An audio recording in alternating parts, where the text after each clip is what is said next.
George Harrison was the quiet one, the gentle face behind the world's most famous band. But behind that calm smile, there was a man who carried a storm no one truly saw. He never shouted, never fought in public, but deep inside, resentment grew like a shadow that followed him for decades. To the world, he was peace and spirituality. To those who really knew him, he was a man quietly crushed by the weight of someone else's control. George Harrison's story inside the Beatles began with admiration. He was just a 15-year-old boy riding a bus through Liverpool when he met Paul McCartney, a confident, sharp teenager already ahead of his years. They bonded over guitars and American rock and roll records, and through Paul, George met John Lennon. Lennon was older, rebellious, magnetic, the kind of person who pulled others into his orbit. Paul arranged for George to audition for Lennon's band, the Quarrymen, one night on a bus. George played the lead line from Raunchy, and Lennon, half reluctant, nodded. That single riff opened the door to what would become the most famous band in history. But even from that moment, George was walking into a world that didn't belong to him. Lennon and McCartney were already writing songs together, shaping the sound and identity of the group. They were the creative center, the decision-makers. George followed quietly, learning from them, absorbing every chord, every word. For a while, it was enough. The band was rising fast. Fame, money, and adoration were pouring in. The world called him the Quiet Beatle, a nickname that sounded flattering but carried an undertone of isolation. To the public, his silence was part of his charm. But to those who knew him best, it was a defense. Inside recording studios, George's ideas were often ignored or overruled. Lennon and McCartney had an empire of their own, a songwriting partnership so dominant that even their closest friend could feel like an outsider. George began to sense that no matter how hard he worked, he would never be seen as an equal. Paul McCartney's personality didn't help.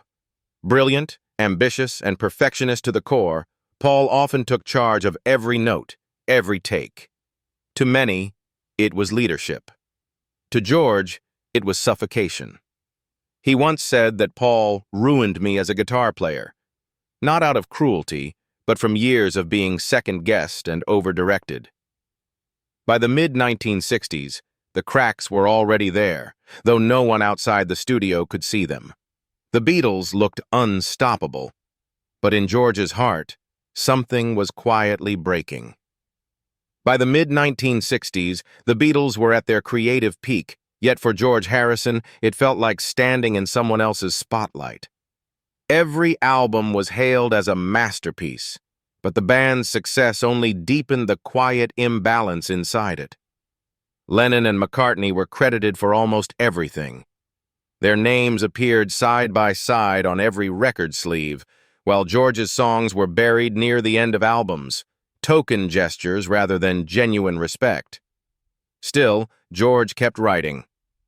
If I Needed Someone, Think for Yourself, and Taxman showed his sharp wit and musical depth, but each came after long struggles to be heard. Every time he brought a new song to the table, it faced the same wall of skepticism.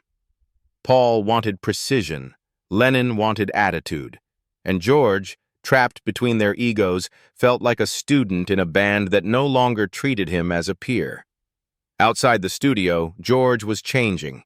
Fame had stopped exciting him. The endless tours, the screaming crowds, the constant pressure. It all felt empty.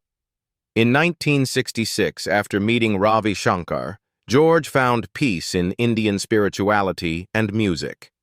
While Lennon explored LSD and McCartney chased perfection in production, Harrison turned inward.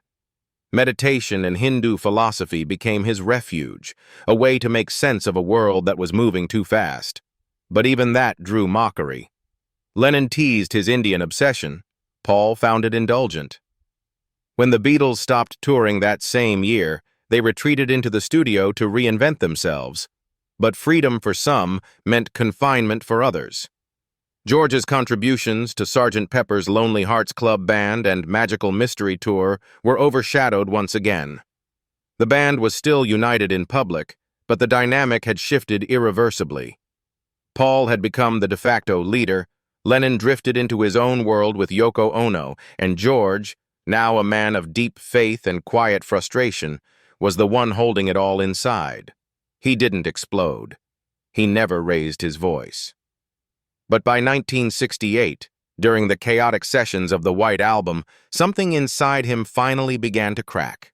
The White Album sessions were supposed to mark a new creative era for the Beatles. Instead, they became a battlefield of egos. Lennon's attention was consumed by Yoko Ono. Paul, perfectionist as ever, tried to fill the vacuum by directing everyone else. To the outside world, they were still the Beatles. Inside the studio, they were four men barely speaking to one another. For George, this was the last straw. He had grown as a songwriter. Tracks like While My Guitar Gently Weeps proved his emotional depth, but every suggestion he made met resistance. Paul's insistence on control pushed him to the edge. Lennon, increasingly detached, barely cared. George's patience, once infinite, began to wear thin. Tension finally erupted in early 1969, during the recording of Let It Be. The cameras were rolling, meant to capture a documentary about the Beatles creating together. Instead, they recorded the collapse of a friendship. During one session, as Paul tried to dictate how George should play the guitar part on Two of Us, George responded calmly but sharply, "I'll play whatever you want me to play, or I won't play at all if you don't want." It was one of the most devastating lines ever spoken in the Beatles' history, not because of anger, but because of exhaustion. That one sentence captured a decade of frustration, of being ignored, corrected, and overpowered. Days later, George walked out of the studio and quit the band. On January 10th, 1969, he simply said, "I'm leaving the group now." No fight, no shouting, just quiet finality. The others didn't take it seriously at first. Paul and John thought he'd cool off, but George didn't come back for several days.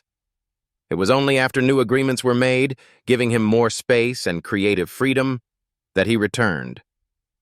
Out of that return came Something and Here Comes the Sun, songs that would later be hailed as some of the greatest in the Beatles' entire catalog. But by then, it was too late. The trust had already broken. George could no longer see Paul as a partner. The admiration he once had for Lennon had faded into disappointment. The quiet Beatle was done being quiet.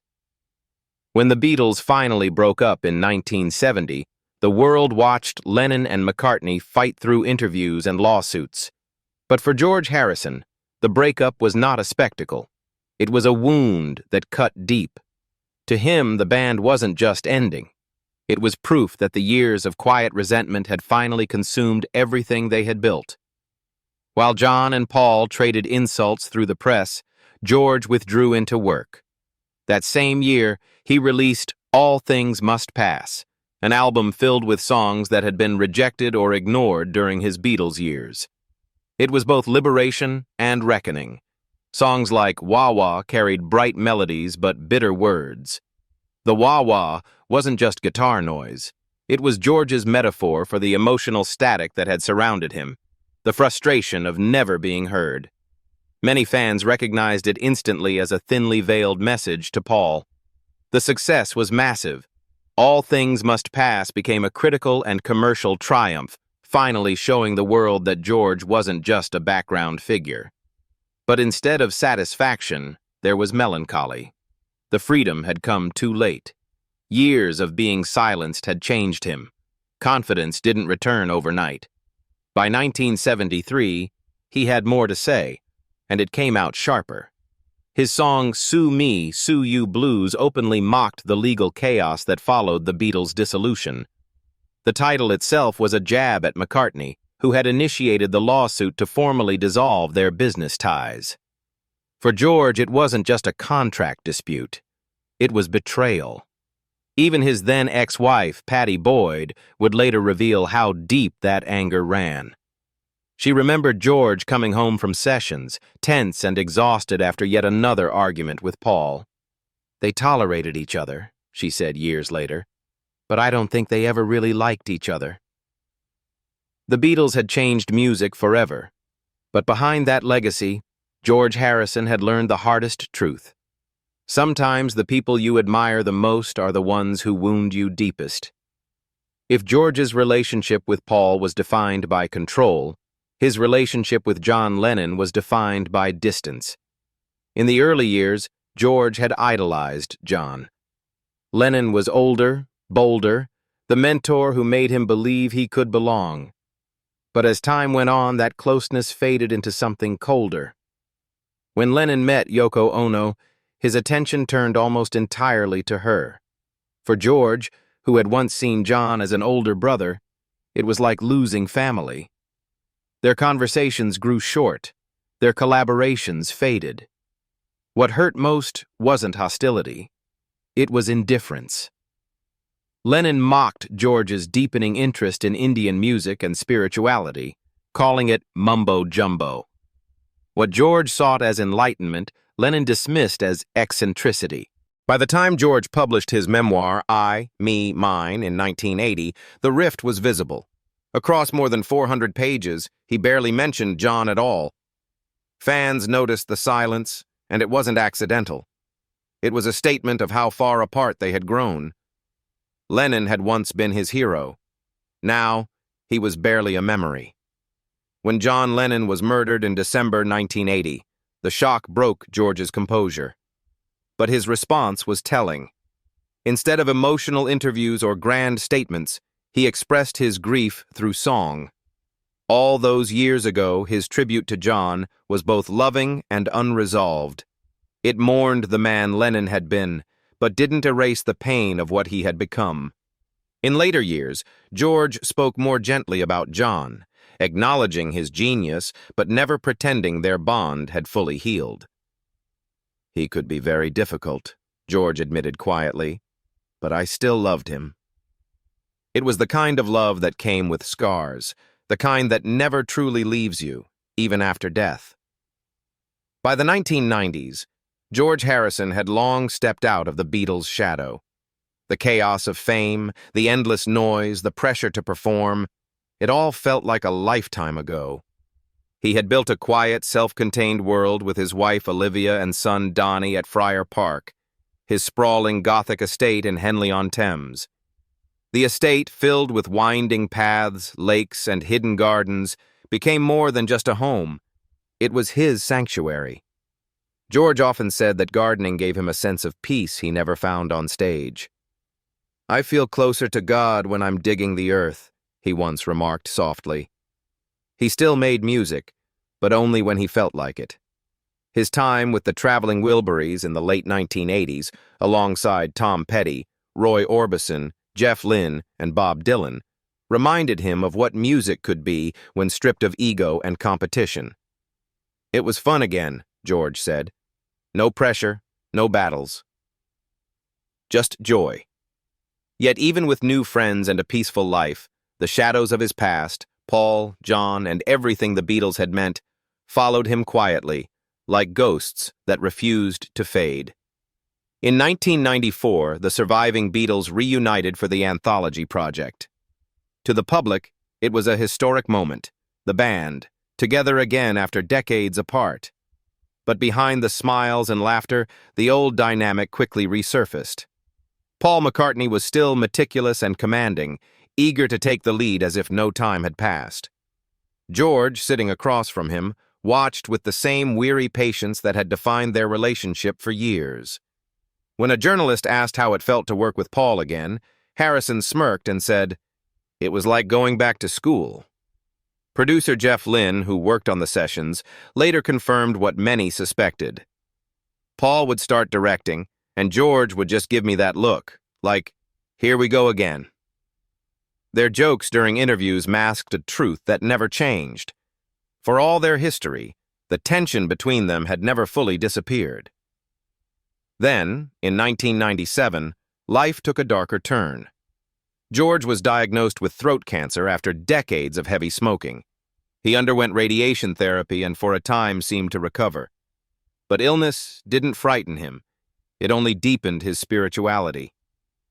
"Everything else can wait," he told a friend. "The search for God cannot." Peace, however, was fragile. On December 30th, 1999, a deranged intruder broke into Friar Park and stabbed George multiple times in the chest. Olivia fought the man off and saved her husband's life, but the attack left emotional and physical scars. George later said, "I felt close to death that night. And when I thought I was dying, I realized death isn't frightening. It's just taking off a suit you've worn too long." By 2001, the cancer had returned, spreading to his lungs and brain. His body weakened, but his faith grew stronger.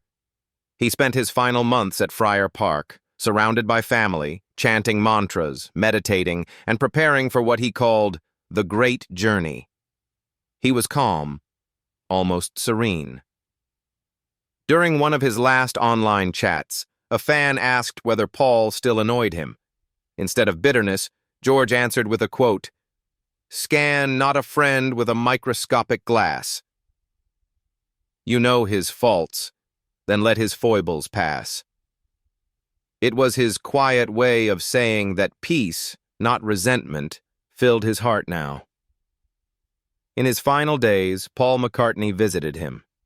The two men, once bound by music and divided by pride, sat together in silence, holding hands. Paul later recalled, "He was still George, still funny, still dry. I told him I loved him, and he said he loved me too." It was beautiful, really.